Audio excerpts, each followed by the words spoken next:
viewers, today I'm going to be building my first computer with all these 20 boxes.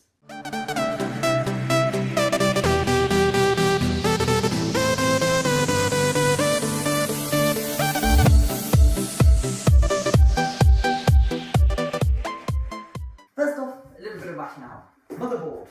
So we chose the Asus Z70-A motherboard because it's a budget motherboard at about £150, yet has all the features of the higher end, such as Thunderbolt, Asus Always Sync, which is a lighting capability, and 5-way optimization for optimizing your system.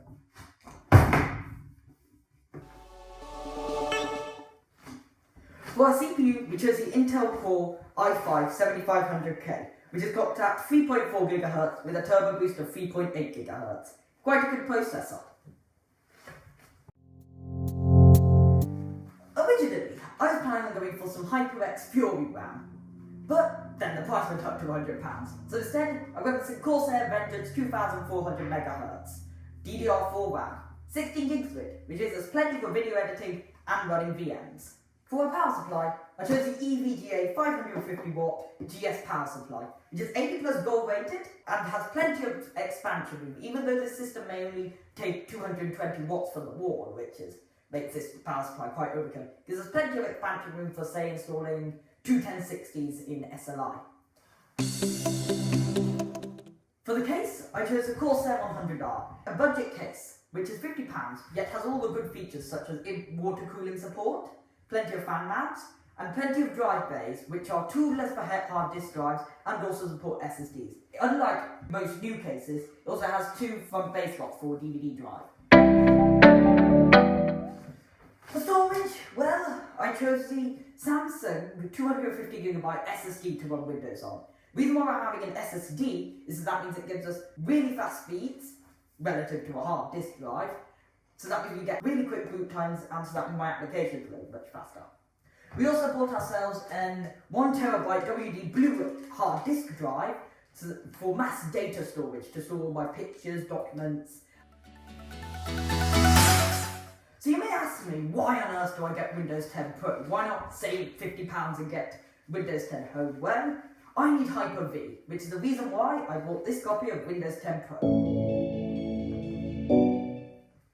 Now of course, my motherboard doesn't come with a Wi-Fi card. So for Wi-Fi card, I decided to choose the TP-Link Archer T6E, which runs at 1300 megabits a second, and has AC Wi-Fi, which gives us super fast transfer speeds on the 5 GHz and the 2.4 GHz band. For my fan choice, I chose the Corsair AF 120mm fan with white LEDs. These are some of the cheapest fans on the market and are plenty for our system.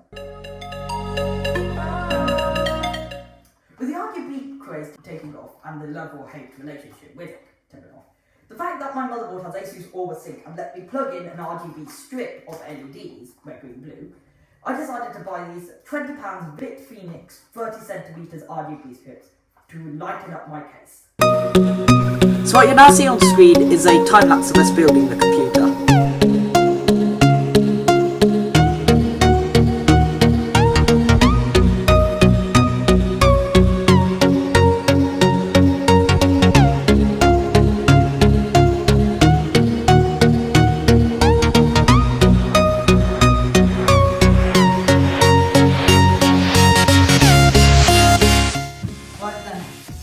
On goes the actual power switch itself. Okay. LED strip itself. Is the video running? No. No, it's not. It is. It is. Oh, cool. So we now got the lighting. Our LED strip is on. So 3. Where does that kick in? Okay. So hold your breath, everyone. 3, 2, 1.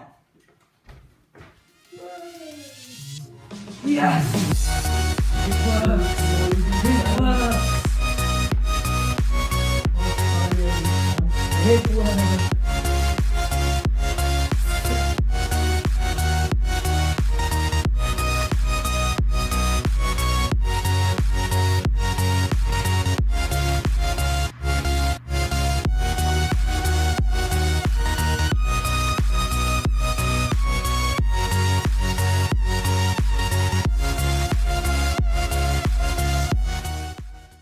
So it's been just over a month since we finished making this computer, and initial impressions, brilliant. It's much better than my old computer, although it's one of those sorts of things where you don't notice the difference, that is, until it's gone.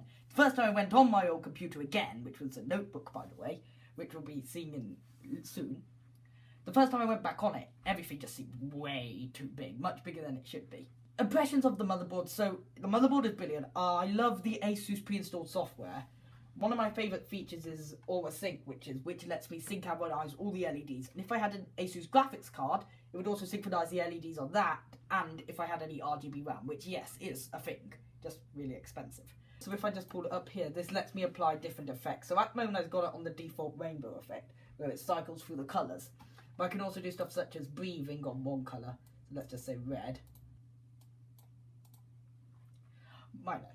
Okay, good. Do you see how it's now sort of like the red LED set is just sort of breathing? I'm going to reset it back to rainbow because it's my best effect. My only real criticism of this is the fact that I don't really like many of the effects. I think the rainbow is by far the best. The other piece of very useful software is part of its AI suite, which is this piece of software here, which is basically a tweaker for everything. It's their fan expert. So you have this little thing in the corner that pops up, which lets you control your fans. You can do silent mode, normal mode, and it'll adapt the speed depending on your profile and the temperature of the CPU. And as you can hear, it is virtually quiet. You can barely hear it. You have turbo mode, which is a bit more full, which basically speeds it up when it's at a higher temperature. And finally, you have full speed mode, and here's the full speed of the fans. Listen to that. Best way to annoy your sister. And of course we have a load of other stuff like an EPU. Although some of this stuff I don't really know how it's supposed to work, like the EPU having a away mode, which is supposed to reduce power, and stuff like, although some stuff doesn't work, like EZ update. Whenever you click update, it just simply says that there is no need to update the environment, but once there was an update to the environment. We had a couple of issues when we were building this. So, for example, we had a second fan at the front. We actually have 2 of these in total. And the second fan, we could not screw in because it only supplies 4 long screws for screwing into the front. And the screws that were for the fans could not fit into the holes at the front. So that's a problem with the case. But we've managed to solve it by using some slightly oversized screws, which took a lot of elbow grease to screw in.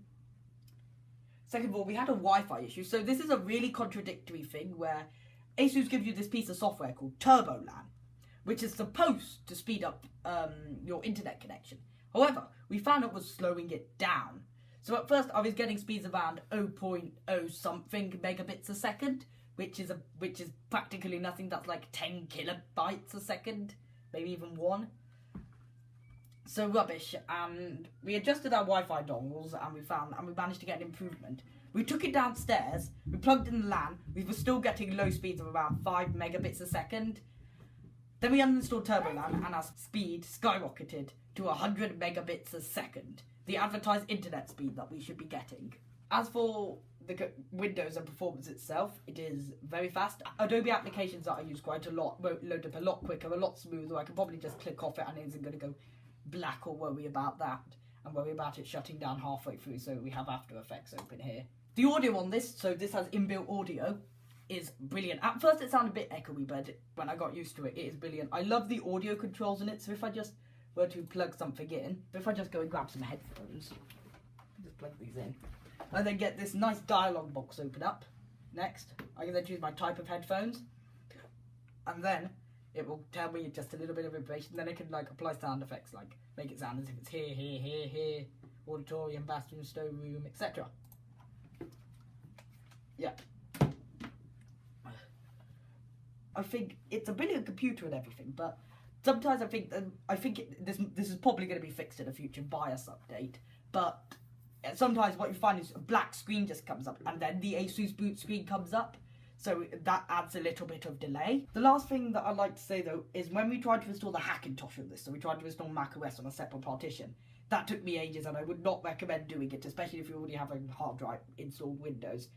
Bumped into a couple of issues, and I might have to reinstall Windows. And well, the computer's now all up and running very, very nicely. All in all, great computer. So after several hours of building and reviewing and recording, it's finally benchmark results time.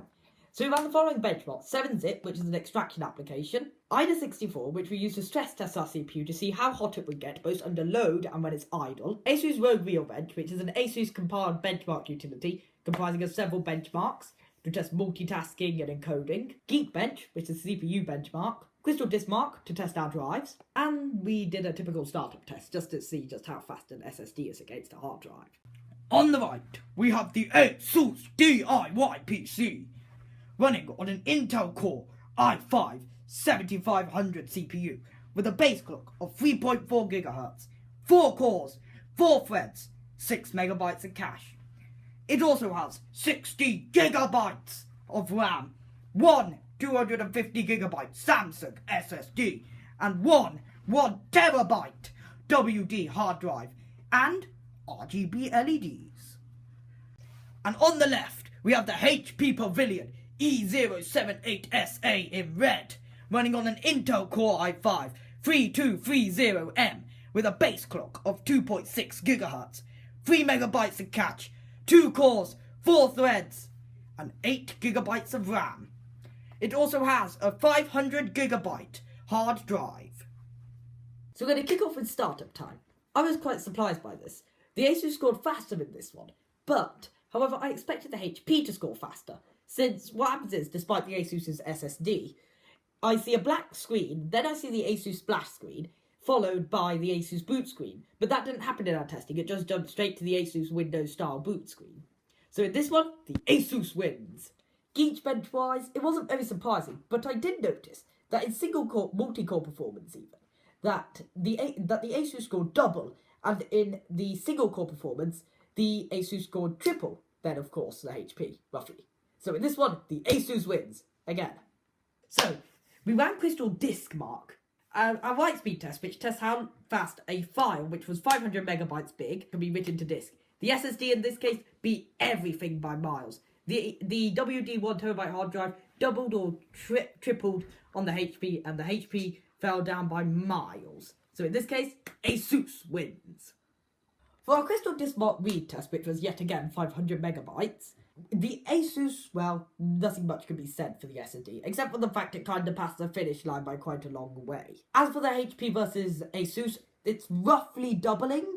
However, the 4K benchmarks did come quite close to each other in our read test. But still, Asus wins, as it always seems to be. Now it's on to Cinebench, but don't expect to find any cinemas on benches in this.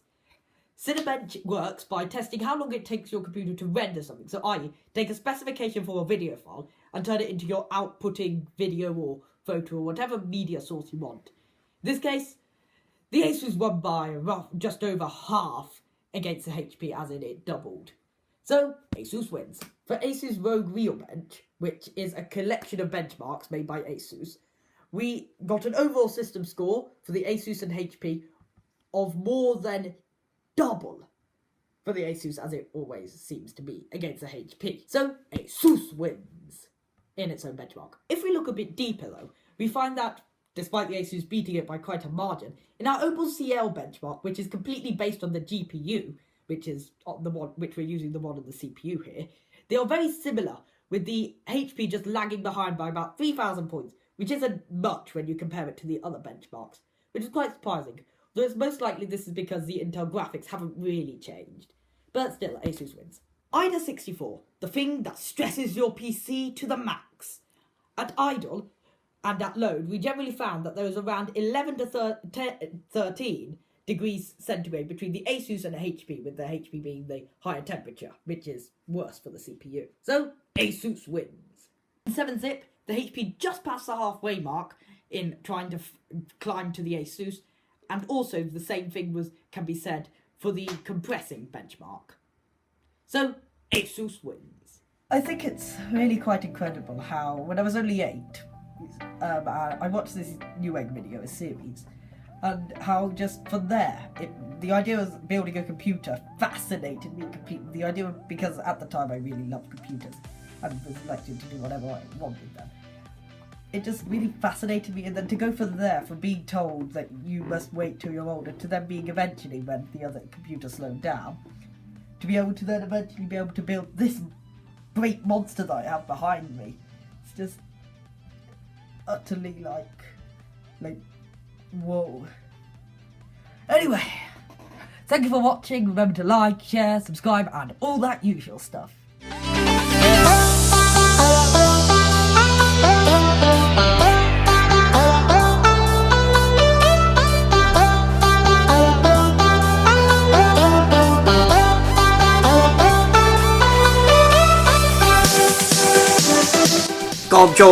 Thanks for watching this video.